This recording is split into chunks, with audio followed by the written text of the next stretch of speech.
ती माझ्या पाठीशी बोलली अहो भेटाना नदीच्या काठीशी.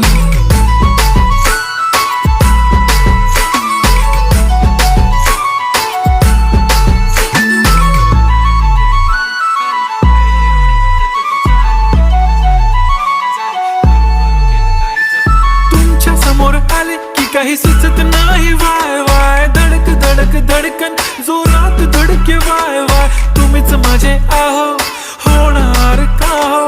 बोलू बोलू वाटते पण पोरगी मी शाय. नेहमीसाठी उभी राहीन तुमच्या पाठीशी. जीव सुद्धा देऊ शकते तुमच्यासाठी मी. काळी बिंदी काळी कुर्ती घालून आली ती. परी आणि अप्सरासे ज्यादा प्यारी ती. हले हले आली ती माझ्या पाठीशी बोलली अहो भेटा ना